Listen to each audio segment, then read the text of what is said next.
Hello and welcome back to Baldur's Gate 3. Last time we saved the cleric from being kidnapped, and this time we need to go and loot some things and get ourselves ready to leave this area. Now, what I will say is in between the episodes I have read some comments saying that the timed quests that we have are not currently active, if that makes sense, as in we haven't started the timer. For the ones for rescuing people, that timer starts when we hit Moonrise Towers, and basically it just means you need to actually deal with it when you're in Moonrise Towers. You can't go to Moonrise Towers and then come back later, or advance the quest and come back. Basically it's once you're in Moonrise Towers, start rescuing people. Cool. I've also been told in the comments that basically this section of the game assumes that you will choose one of two choices. You will either be with the Absolute or you will be against the Absolute. It doesn't really offer a middle path, so it may not be worth looking for a middle path unless it's obvious that the game is offering us one currently, which is fair. Now, I know there's a bit of info, but that's fine. I've also been told that there is a timed quest somewhere in the area, and that we would need to deal with that quest when we see it. However, you know, I don't know what that is, I don't know where that is, but we'll keep an eye out for it just in case. Right, and then the other thing I know is roughly what's going on around this immediate area, because I recorded about 10-15 minutes of this episode and then realised that I was muted the entire time, which I hope I'm not right now, but if I am right now, you won't be seeing that on the video and I will not admit it one bit. So, let's head over here. I believe that none of these people actually have any loot, like these winged horrors, so exciting times there. And then we've got a couple of people to speak to downstairs. We've got Jaheira, we've got the children, so we will speak with them in a second. I just want to click on here just to be sure. But yeah, I don't think there's any loot. One thing I will say is I've been to this house, and I happen to know that there's nothing we can do at the house currently. We need to find a way to protect ourselves from the Shadow's curse before we can go to that house. So, and like protect ourselves at a larger amount than the Blessing of Selûne, which is only protects us against lesser effects. So we'll go back to that when we get some kind of better protection, I assume. Right, children, let's speak to you first. Mole would do the same for any of us. You know it. But how do we get into Moonrise? We can't fight those shadow things. We could. I beat up those harpies, and they're way scarier than shadows. No, I did that. You know what Mole would hate more than anything? Bad things happening to us. You've seen what's out there. We wouldn't stand a chance. You stay put. I'll bring Maul home. But it's our job to bring Mole back. Look at him. He's a proper adventurer. And if we got hurt, Mole would be really mad at us. Fine. But you gotta understand, Mole is family. Bring her back, please. You know, it is kind of odd that Maul was the only person who was actually kidnapped out of this group, because the rest of them they were trying to kill, but they kidnapped Maul. And they were trying to kidnap the cleric. So, why did they do that? That's interesting. I wonder whether Raphael is involved, because if Maul became desperate, then Raphael could potentially have leverage. But I don't know. We'll need to think about that a little bit. Can I look at this? Okay. The entrance to the city is blocked by a powerful curse. Moonrise, a hub of wickedness. Tollhouse, embankment, point of attack. Distillery, supplies. Abandoned house, the shadows lengthen. Okay, interesting. But yeah, I'm trying to figure out why they kidnapped Maul. It could be that they would have just kidnapped anybody, in theory, but it's just very odd, right? Because presumably Maul must be alive if we're going to go and rescue her. I mean, she could just be dead, in which case, you know, that's the end of that. But presuming that she is alive, there must be a reason why they didn't just, you know, kill her. I don't know. Also, can I loot this? Nobody will care? Oh. Wonderful. I just saw that it was a lock box, which is locked.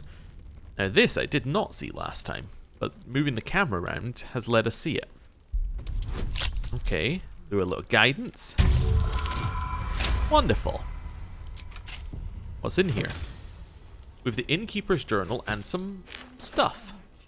Alright, I'm going to pick this up. I know it's going to encumber me, but that's okay. Probably have some camp supplies or something. Yeah, let's send those to camp. Might give me just enough weight. It does. Okay, cool. Right, what does it say? May the Moon Maiden protect us. I delayed my meeting with Morfred, only to find the entire masonry had been raided and its inhabitants taken for questioning. I doubt I'll ever see my brother again. If they get to him, I'll be next. One look at my shrine will tell on me. But I would not deny Our Lady of Silver, even under pain of what Ketheric has promised to any who do not convert. Interesting. Yeah. Also, I did notice up here, I don't know if I mentioned this last episode, but we saw it last episode. There we go. This bust of Ketheric is in the cleric's room, and this is old Ketheric. It's kind of a weird thing to have a bust of the person that you're currently fighting in the room with you. It's a little odd. I mean, she does go and talk to it, but it's like, it's very odd. Anyway. Especially as, yeah, it's like, why would he want to kidnap you rather than kill you was a question we had to her. So I'm wondering whether they have a deeper connection. I don't know. Anyway. Jaheira. Traitors among us. A child taken. And still I can only feel relief. If they had taken Isabel too, Well, let's just focus on defeating Ketheric. Agreed. We must end the threat at Moonrise altogether. With your help, we stand every chance of doing just that. I trust that you will. I want to ask you about something. Then speak. I've heard your name before. Where? Some crusty ballad monger, I expect. They have me slaying gods or laying with them, depending on the bard. Oh, this is interesting. So this is something which I believe doesn't make any difference, but it reminds me of a scene at the start of the second Knights of the Old Republic game. So, because there was no save file carryover between these two games, they were made by different companies, what they did is they basically went, okay, well, there are certain details that would be useful for us to have during the game, like, you know, what gender was the main character of the first game so we can refer to them? Did you get the light side ending or the dark side ending? So they know what canonically had happened so they can refer to it. So, they have a prisoner that you meet, and he's basically just like, oh yeah, you remind me of that character from the first game. It was, you know, a woman, right? And then you go, no, actually, I heard it was a man. He goes, oh, must have got that wrong. Or something similar to that. It's not exact wording. But seeing this, it kind of looks like it. And I'm like, oh, yeah. I wonder whether, like, it looks in a similar manner. And it would have been neat if they could have done that. I don't know what choices you get with Jaheira during the game, so I don't know if it even matters. But the fact that it said slaying gods or laying with them, it's like, did you romance Jaheira in Baldur's Gate 2? Well, then potentially you could have some extra dialogue in Baldur's Gate 3. It would have been neat. I don't think that's in the game, but I just thought I'd mention it because I thought it would be neat. Anyway, so which was it? There are as many versions of a tale as there are people to tell it. Let that satisfy you. And anyway, the heroics of old have done seeming... We fight, we die. I didn't skip that. And we just hope that when our time comes, there is someone else to take our place. Okay. Yeah, I didn't skip that last line. Also, what was pointed out to me, and what I did spot but didn't put together all the pieces of previously, was our person who's like mumbling about Thaniel over in the other room. He had a note talking about Duke Elton. Duke Elton was one of the dukes from the he was one of the dukes in the first Baldur's Gate game. That's how I knew the name. Now, the implication being, if that guy is human, and this person on the bed like was getting orders from him, well, that means that that person on the bed was around at the same time as this duke, which means that that person has been here a very long time, in theory, like 100 years. Now, the person on the bed, to me, looks human. So, why is there a human from like 100 years ago who looks fairly young, like still around. It's another layer.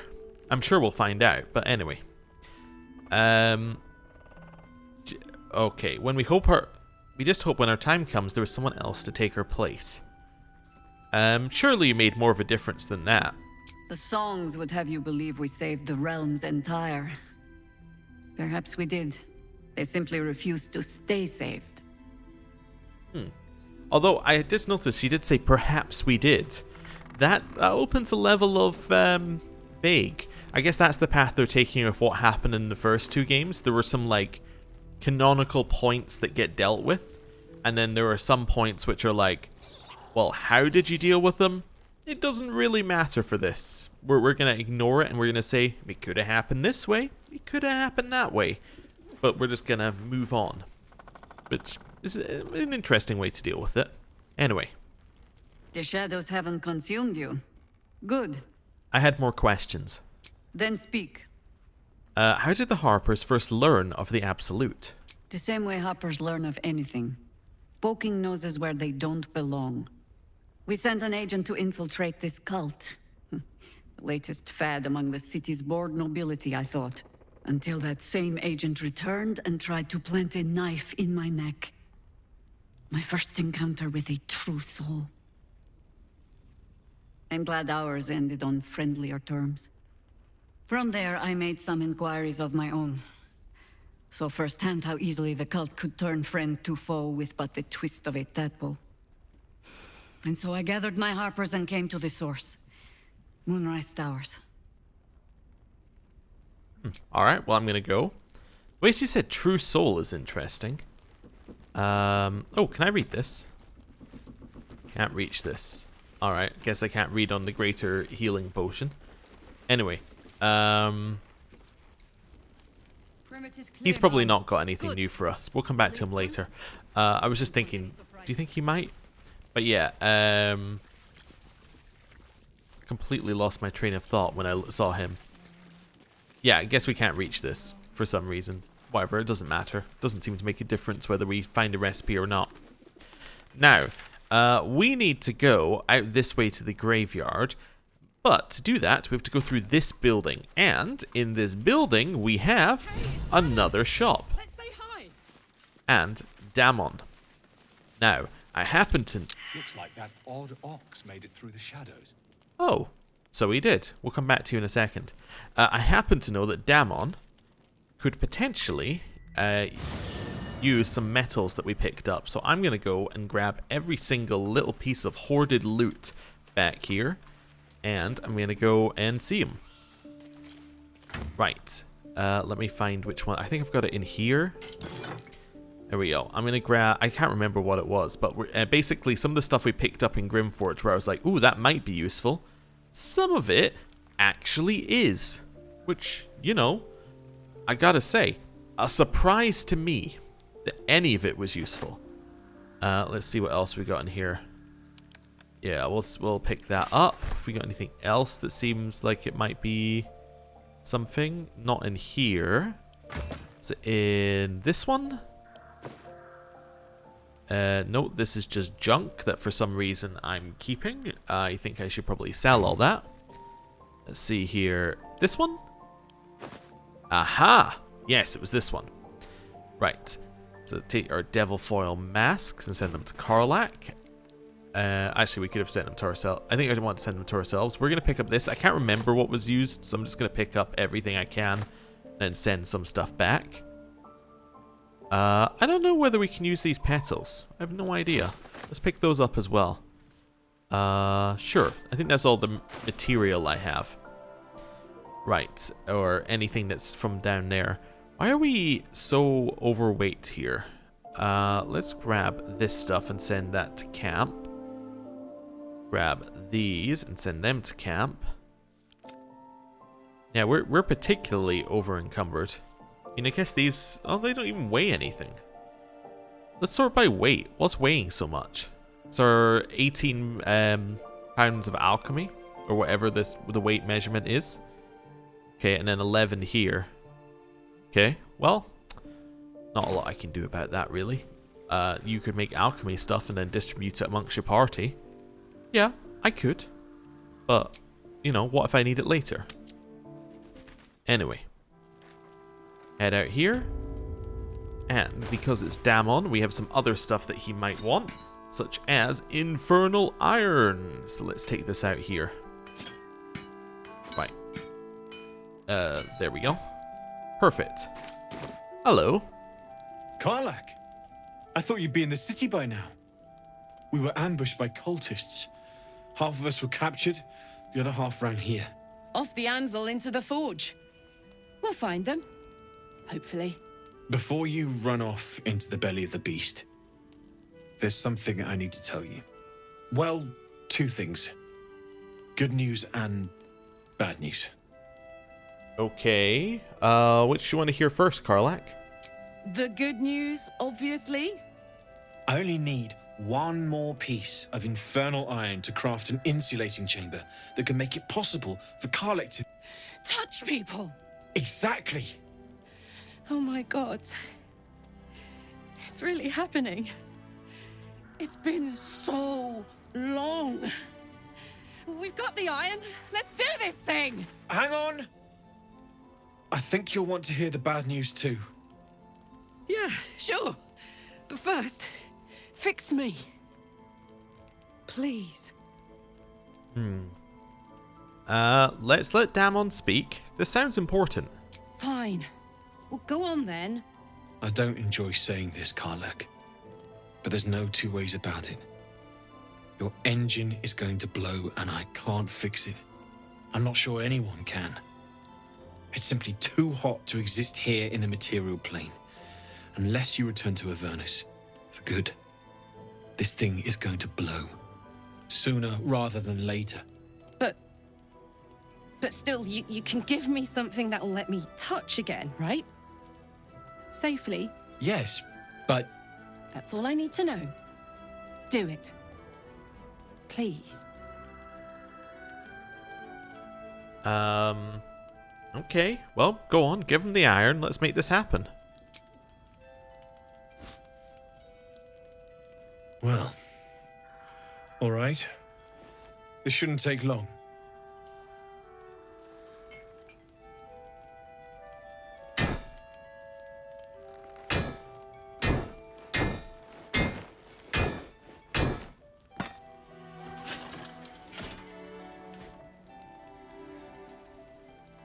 Same as last time. You'll need to install it yourself. This should do the trick.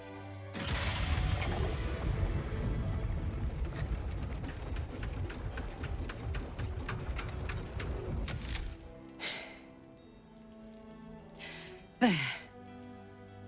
So did it work? Only one way to find out.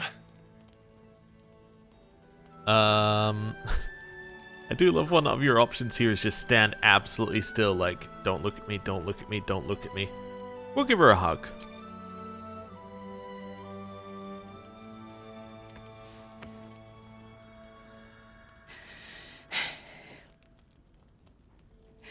Thank you.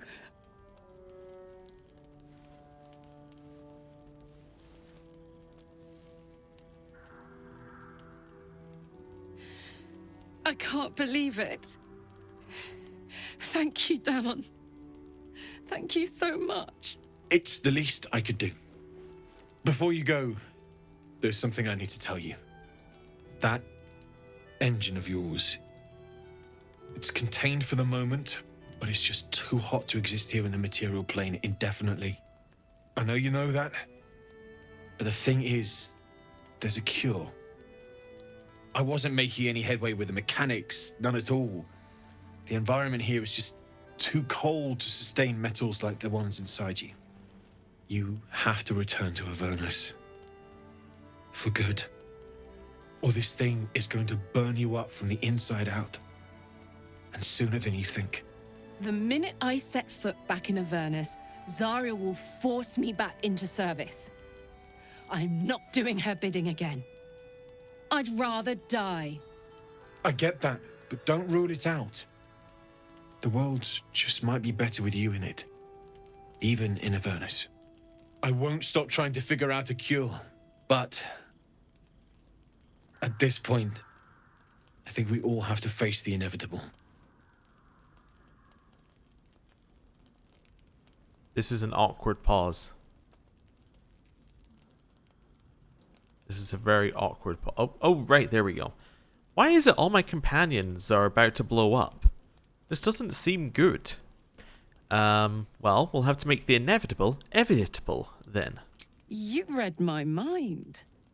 Thanks, Damon. Really. You've given me more than I could ever repay. It's been my pleasure. Good luck, both of you. Look after yourself, all right? All right. Oh, hello, Karlach. You want to talk about that? Oh, well, this seems like something you might want to talk about. This is the best day. The best day! I'm so happy for you, Karlach. I'm so happy for me too. Now I just need to find someone to cuddle up to tonight, and I'll be the happiest woman on the Sword Coast. Anyone in mind? I'm not sure. Depends who's got me in mind. Withers was giving me the old eye the other night. Then again, maybe it was just an old eye. Okay, that's odd. Anyway, what about what Damon said about your engine? We need to get you back to Avernus or it's going to blow. Listen, I'm never going back. If you said I could die right now or live 1,000 years in the Hells, I'd choose to go out now with my freedom intact. I don't expect anyone to understand that. But I've been dealt a hand most people don't have to contemplate playing. Okay, well, I respect your decision. Thanks, soldier. Your support means I've got one less thing to worry about. That means a lot to me. You really are the best of the best. Of the best. Okay, cool. Who's crying? Oh, right, yes, Bex is crying. Damon? Nowhere's safe from this damned absolute. If you need something sharp, I have a few things left. Well, earlier mentioned you could work interesting materials. What did you mean? I can sense some. Smell it almost. Somewhere in the area. Underground, maybe. Out there in the shadows. If you find it, bring it to me. I'll make something incredible.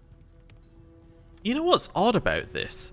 Is that dialogue almost sounds like it expected you to go through the mountain pass, right?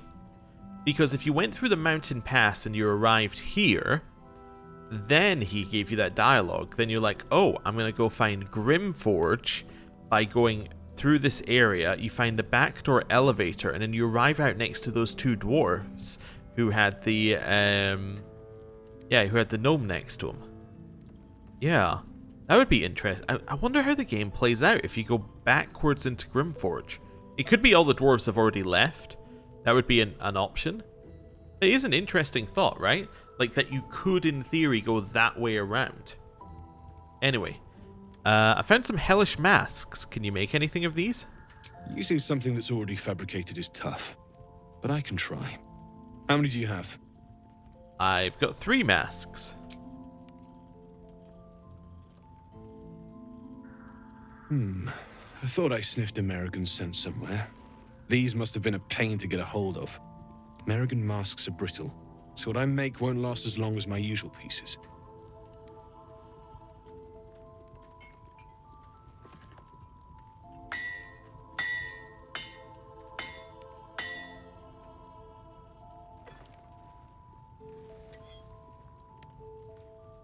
There.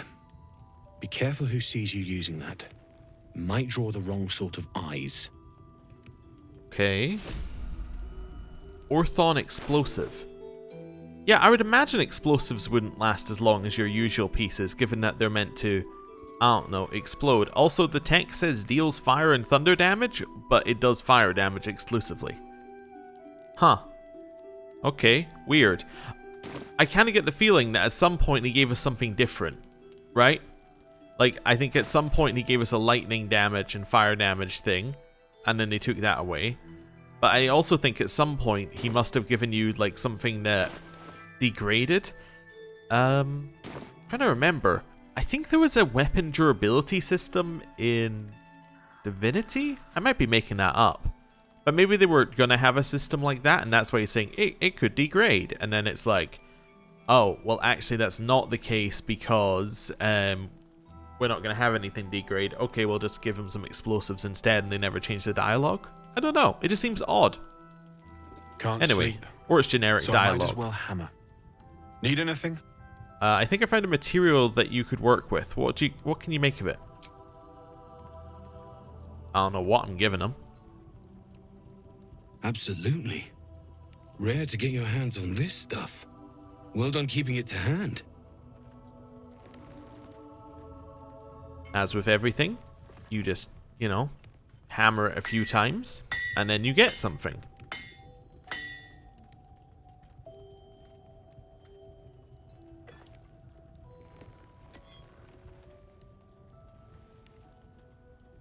There you are. And be careful who you show that to. It might draw the wrong kind of attention. What kind of attention is it going to draw? It's flawed Helldusk armor. It is heavy armor, which is 18 armor class, which I think might be the highest we've seen so far.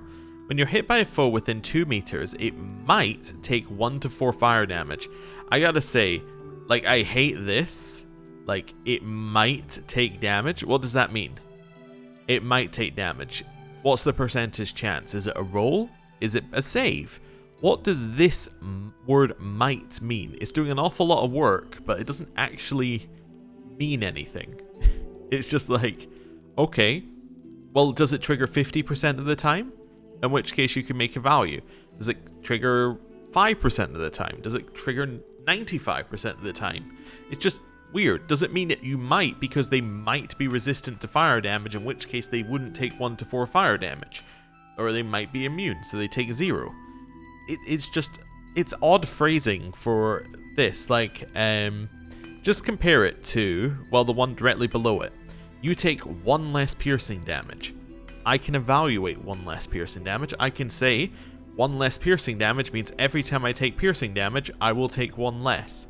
I know how valuable that is. I don't know how valuable might is. Might is weird. Anyway, that's just my rant over. And you get disadvantage on stealth checks, which I think is just a heavy armor feature. I learned so much from Karlach. All sorts of forgecraft that, sorry, just when I think of him and the whimpers those people inside him made, I don't know. Anyway, it was worth it. Worth it to be the best. Overheard from Smith Damon. Okay, interesting. Well, you don't have anybody who uses heavy armor, so I'll chuck that over there. Hello. Can't sleep. So I might as well hammer. I found the metal in a place Need called anything? Grimforge. What do you make of it?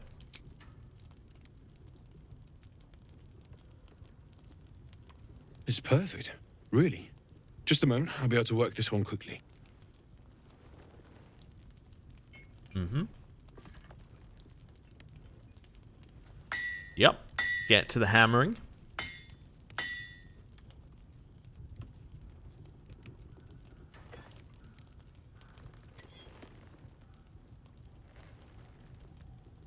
There you are. And be careful who you show that to. It might draw the wrong kind of attention. Flawed Helldusk Helmet.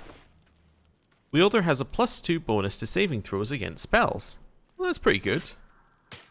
Is that better than your helmet? At the start of combat, gain momentum. I think that could be. Yeah. Ooh, new stuff at the bottom. When I found Karlach, he turned to me. All those poor people's souls crammed into him like too many bees in a rotten hive, and he grinned at me and he said, I been expecting you, boy. Overheard from Smith Damon. Okay. Cool. Still hide during dialogue, that's fine. Also, I think I was going to have that on there, but I somehow get a feeling that this isn't actually going to be something that, isn't actually going to be something that can be, like, a blacksmith's going to do anything with. Also, what does it look like? That does look pretty cool. Now, you do have rage impeded because you're wearing heavy armor, but it does look very cool. I'm going to put this back on, but I just wanted to have a look. Right, that's fine. Is that blood? Never mind. Damon, hello. Can't sleep. New So I material. might as well... Let's see what he says about this. Well, well, well. I knew I smelled something, and I know just what to do with it. One moment.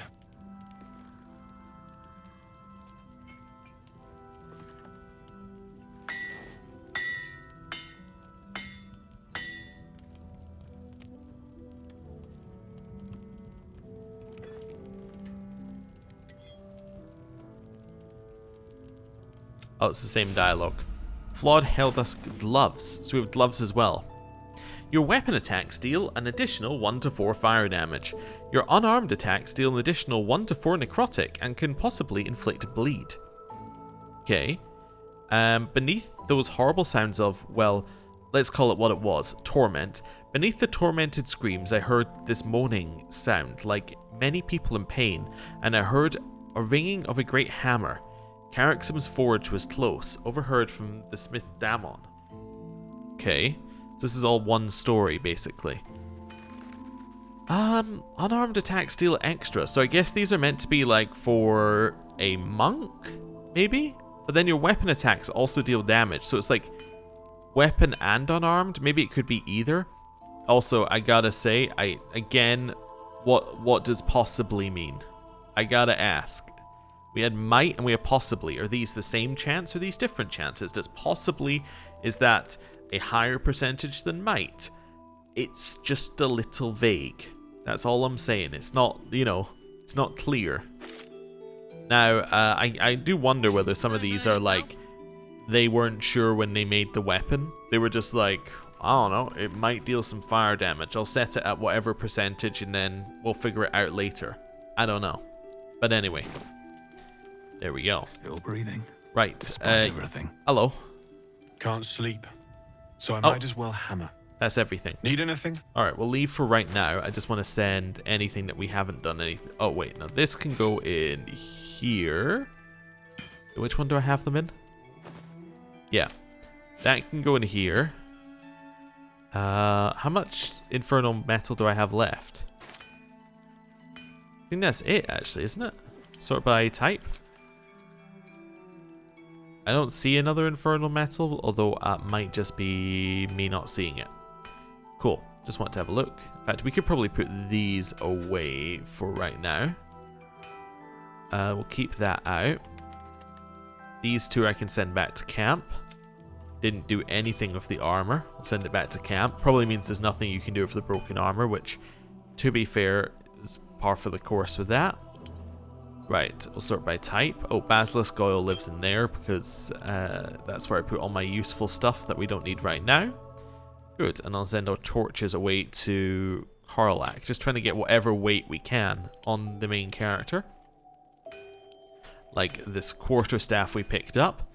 That's some pointless weight. There we go. Hello. Can't sleep. What have you got? I might as well hammer. Need anything? Yes. What do you have?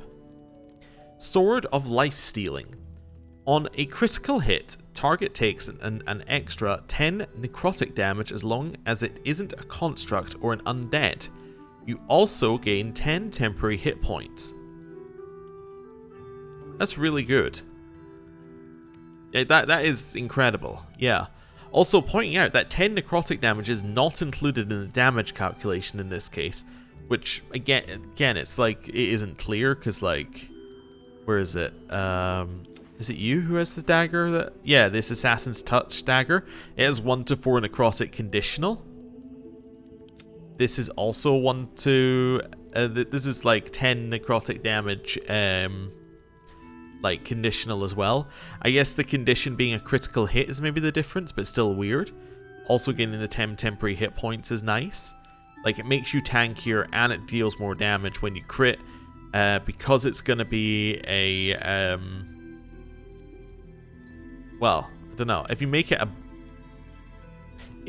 it your secondary weapon, you're going to be attacking potentially twice with it each turn. So, in theory, every 10 turns you're going to crit. Every 10 turns you're going to get a temporary hit 10 temporary hit points and 10 extra damage. That's pretty good. Why am I saying 10 turns? Well, I'm assuming that it crits on a 20. 20 will, in theory, crit once every, 20 hits. That makes sense to me. And then if you're attacking twice a turn, you're doing those hits quicker. So that's kind of what I'm thinking. But also, there are ways of getting auto crits, aren't they? Like, I think attacking from invisibility is maybe an auto crit, I want to say. So, yeah. I think this is, I think this is really good for us. I'm going to buy that. I mean, like, this dagger is pretty good, right? The silence on hit is really good. I could give that dagger to Will for right now. He can use it in the same way. I could give the dagger to Astarion. There's places where we can use this dagger, but this sword is just a huge amount more damage. It's like, yeah, this one allows me to silence a target. This one will just let me kill the target, which I think is valuable. So we'll buy it. Alright, next. You gain proficiency with short swords, long swords, and great swords. In addition, you gain a +1 bonus to melee attack rolls. Now, talking of Will, I think this is actually going to be really good on Will. So, we have on Will this sword, right? Which he can't use because he doesn't have proficiency. This would give him proficiency.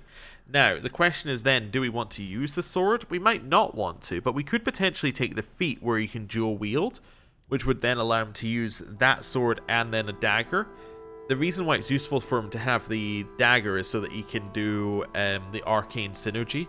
So, hit with Eldritch Blast, follow it up with arcane synergy, which lets him add his proficiency modifier to, or it's spellcasting ability modifier. That's it. It lets him add that to his weapon attack. So you do like Eldritch Blast, and then you stab, and then that gives you a bonus. Although what's actually interesting is his current gloves are pretty good for that, because it gives him a bonus to spell attack rolls, so the spell gets a bonus, but he could do a ranged one in melee. So, run up to somebody, blast them with Eldritch Blast in melee range, and then stab them with your bonus being your charisma being added. I mean, that's very good. I don't know. I guess if we want that scenario, these aren't that good. However, the +1 bonus to melee attack rolls is quite nice in of itself. Oh, the lore. The famous drow with his heart of gold, Dritz du Urden, is not the pioneer of the twin sword style of fighting, though he was among the best practitioners.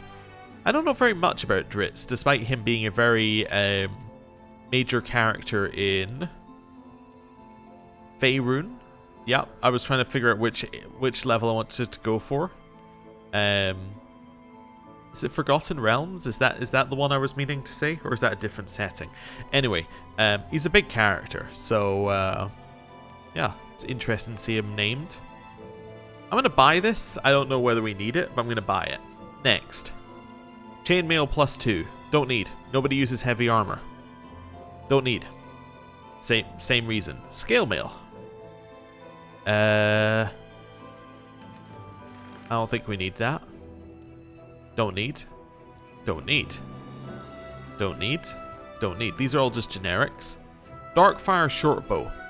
So currently this guy is using a shortbow +1. So this is better than a shortbow +1. In theory, though, Will never use his shortbow. Right? Will always use a spell unless he's silenced. I guess he could be silenced. That's the thing. The Startfire Shortbow gives him haste as well, which means he could cast haste, which is something he currently can't do.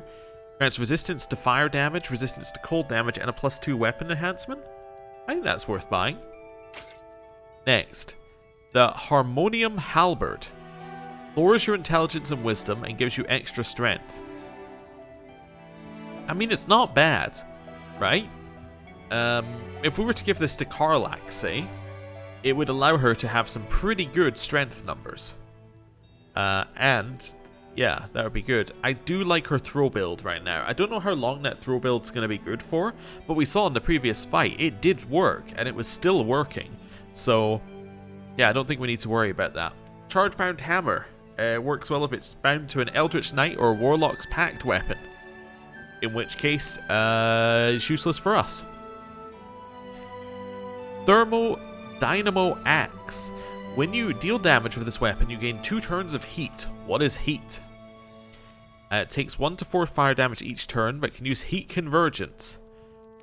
Consume your heat to fuel a powerful attack. The next time you deal fire damage, you deal an additional 1 fire damage for every turn of heat remaining. That does not sound good enough to use. It would probably be good if you had somebody immune to fire damage, or resistant to fire damage. Like, that could maybe work, but I don't think we need that. Sword of Clutching Umbra. Ooh, it's a special thing. Shadow-soaked blow. Strike an enemy, adding your proficiency bonus to the damage. Moreover, if the attack hits, it deals an additional 1 to 6 psychic damage. This attack does not break concealment. Ho ho! So that's a lot of damage that you can throw out there. And that's a huge amount of damage. And it doesn't break concealment. So you go invisible, you sneak behind somebody, you hit them with this. That's gonna be a huge amount of damage. Doesn't break concealment, so you get another attack for invisibility afterwards. Love it. Okay. Is it good? Damage-wise, not so good. It's all in that Shadow-Soaked Blade. If you're not going to use the Shadow-Soaked Blade, that is not good. But if you are going to use it, it becomes really good. I don't think we're there. I'm not proficient enough with the Rogue, as in, like, I'm not using them well enough to use this or to need it. Like, I'm not sneaking up invisible, getting the first hit in. So I don't think that's useful for us. It could be in the future, and something in this could be useful in the future, but not right now. And then the Thorn Blade. While concentrating, your melee attacks, weapon attacks deal additional 1 to 4 poison damage. Okay. Yeah, that's about it. Okay. It has ensnaring strike. Okay. Like, I'm not that excited. I guess the idea is you run up, you ensnaring strike, which then ensnares them. That's concentration from you. That then triggers the poison damage and then means that this is actually a 4 to 12 damage thing. Also, I would argue that the 4 to 12 damage would be conditional, therefore should show up the same as this, just for consistency's sake. But, you know, I'm arguing enough against the UI right now, so we'll move on. These are all +1s and green, so are probably not going to be good. Imagine a lot of these are here. That one's interesting. Gain bonus against a specific enemy type. Yeah, it could be interesting. But yeah, imagine most of these are here in case you just don't have a weapon that's a suitable level for this area. And then there's some undead slaying arrows, which again, I assume are... These are all like area specific. They're to make sure that you're actually equipped for what you want to be doing. And then a lot of this is stuff that we sold him, which is why he has the Portrait of Fane. Wonderful. Let's balance and balance. Wonderful. Barter. It's good to me. I'll be here if you need anything else. No, I think we're good. Right. Let's go over to Will. Ready. We're not using those yet. That's going to go over to you. That's going to be swapped in there. It is kind of useful to have this, just to have haste. I mean, it's useful to be able to cast that when we want to. Yeah, it's just useful. Also, look at our approval with Will. Character is thrilled with and very easily convinced by Avatar. Defender of the people. Let's go to Karlach. Is good. Shadowheart. Exceptional. Is thrilled with and easily convinced. We're actually like so far up with Will. He loves us. He thinks we're great. These things have stayed Okay. interesting. Let's switch there. We want to have it. We want to have this as our secondary weapon because we want it to attack more. This one does not get a bonus when attacking more, apart from the critical hits on 19. Yeah, this one's actually this one's fine. Yeah, you don't get any additional bonuses. You get a lot of advantage on your attack roll, but you don't get any bonus from attacking multiple times, apart from the fact that you would crit. This one we want to have because you want to have the extra hit points. This one has more benefits from attacking more, if that makes sense. Yeah. Okay, we're going to chuck the Susur dagger over here, and we're going to make that his secondary dagger. and make Speedy Reply his main dagger. It's a +1. It's a +5. I actually like the +5 better. Why are they so different? Dagger, light, finesse. Scimitar, light, finesse. So why has that got a +5 to attack? So, dexterity, proficiency bonus. This one? Dexterity +1, total bonus. So he doesn't get... Oh, he gets his proficiency added to his dagger. Why does he get proficiency added to daggers? Is he... Oh, he's not proficient with melee weapons or scimitars. He wasn't proficient with this the whole time. Oh. So this was just terrible for him. Oh, well that's fine. Yeah. Yeah, I think this is where we want him. Right. So that seems good. I don't think anyone else needs these gloves, right? What am I to do? Actually, maybe she could use the gloves. Although, actually, missile snaring's pretty good, but missile snaring's gotta fall off, right? No, because actually it won't fall off, because these are, yeah, these are consistent. These aren't, like, taking away all damage for a save. These are just 1d10 plus dex. Oh, in which case that's fine. Right. Shouldn't have wished to live in more Cool. interesting times. Also with Defender of Will, the I just people. had a thought. I'm going to turn his opportunity attack to an ask, because I want to Hellish Rebuke probably more often than an opportunity attack.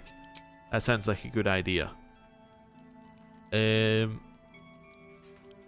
interesting. He has the ability to add a plus 1d10 to an ability check. Oh, cool. I didn't know he'd add that. Right, Strange Ox. No, still incapable.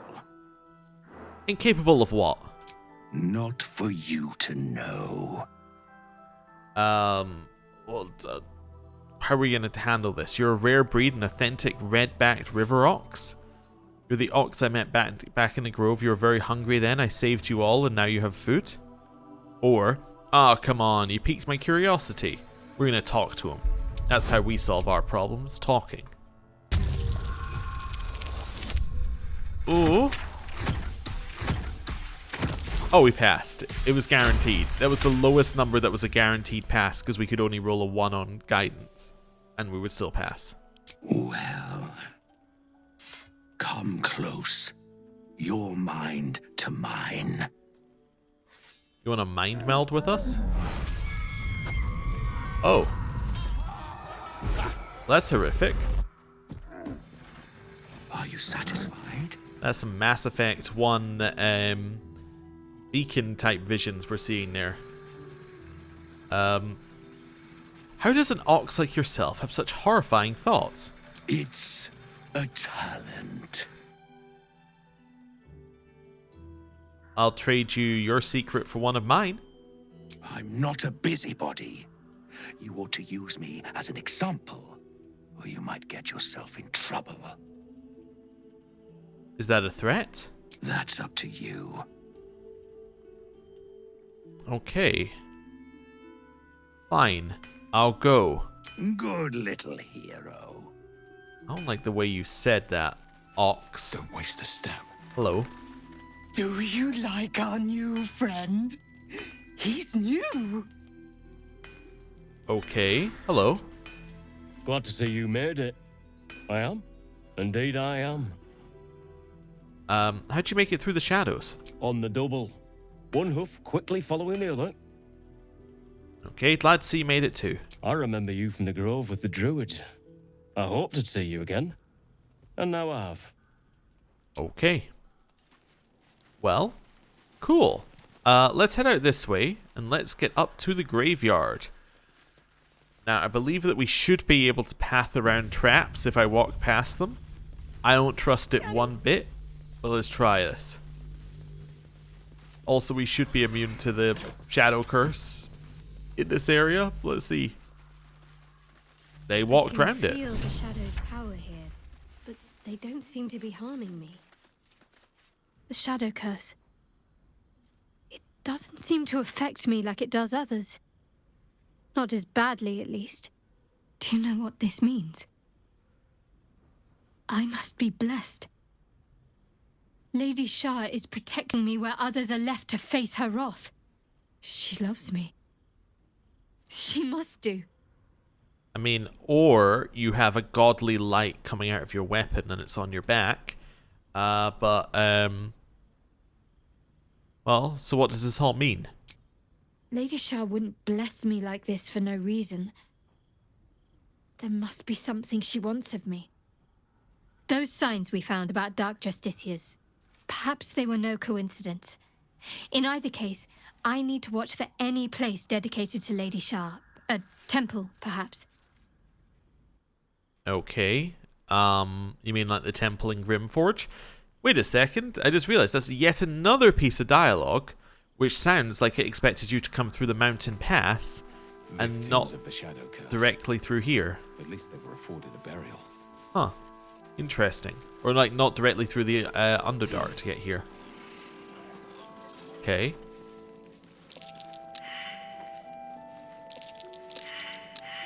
Will, I'm gonna need you over here. Will? Will? A hero at heart. 2 steps at a time. Hey! There we go. Oh. Whatever Marcus hid beneath, it isn't budging. Karlach? Dance? Budget. Marcus did this. Sick bastard. You just failed a perception check? Oh, as did you? Another step. Anyone else have a perception? There we go. Curious.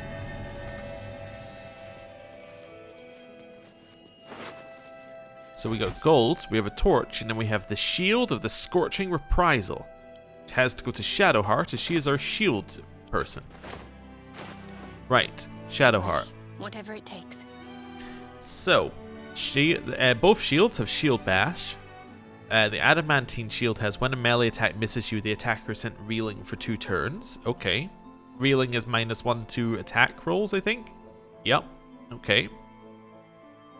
This grants resistance to fire damage. And you can activate Blazing Retaliation. Huddle behind your shield to increase your armor class by 1 and reap Scorching Retaliation upon attackers who miss you. When an attacker misses you with a melee attack, they take 1 to 6 fire damage. On save, targets still take half damage. Okay, interesting. It's once per short rest you get this. Huh, okay. Now, there is actually an argument to use a shield that isn't the Adamantine shield right now. And that argument is part of the Adamantine shield's power budget. If you were to say, like, a blue item has X number of things that makes it a blue item, right? Like it has 3 effects on it, therefore it's a blue item. Part of its power budget is in this attackers can't land critical hits on the wearer line at the bottom. Now that line is actually completely negated by this scale mail, which already has that. Wait a second, did I just... No. Sorry, I was looking at these thinking, wait a second. This has 3 effects, this has 4 effects, this has 1 effect, but no, it's not, because that has disadvantage on stealth checks, so it's one of the 3 effects I was counting. I was thinking, did I work it out? And then I looked at these blue items and went, they have 1 effect, so no, that's not the case. And this one only has 2 effects, so yeah. No, my hypothetical was not there. But anyway, hypothetically, part of this, the power budget of this blue item is that attackers can't land critical hits on the wearer. That's negated by the fact that we already have it. Therefore, it's not that bit's not useful. Shield Bash is on both shields. Okay, so literally the only difference between these shields is the melee attack misses you part, right? Versus the retaliation, resistance to fire damage, and that's it. So it's reeling versus retaliation and resistance to fire. Now, if we're facing fire, obviously this one is just straight up better. But Blazing Retaliation is once per rest. So I actually think the Adamantine shield is better to have on as like a generic shield, because its effect activates 100% of the time. Right? When a melee attack misses you, the attacker is sent reeling. This one we need to activate it specifically. So it could be useful if we've got a fight where we've got lots of small things that are going to attack us. Switching on to this, running into the middle of them, Blazing Retaliation, that's a good move. Otherwise, we might as well stick on the Adamantine shield. So yeah, I'm happy with that. I've got a long Okay, road ahead. cool. Oh, we can open the other graves. This is probably wrong. Taking a bone out of the grave is almost certainly not allowed. Oh, a wooden crate. Might as well loot these while we're here. Then we know we've done this side. Not that there is actually anything to loot. Weave moss. Okay, this... Wait, whose grave is this? Oh, it doesn't say. There's a dagger in it. Well, I'm going to send that to Karlach in case it's cursed. Right. There we go. Ooh, another grave. I don't need the... Actually, the lyre sells for a reasonable amount. I'll send that to Karlach. Weave moss. Weave moss. By sells for a reasonable amount, I don't mean like 14 gold is a reasonable amount. I mean that one weight for 14 gold is okay, I think. Although maybe even that's not okay. I don't know. I don't know. Anyway, head along here. What have we got? Fire wine barrel. Wicker basket with rotten fruit. We got this stuff. We'll have that. Have that. Have that. Oh, and we're back at the inn, apparently. Send Karlach. Nothing in there. Grab the camp supplies. Turn on this. What's up here? This looks like something. This is nothing. Alright. And then that's the way back into the inn. As in through that way. Cool. Well, I think I'll use this awfully convenient, like, platform to end the episode. Thank you very much for watching. I'll see you next time. Goodbye.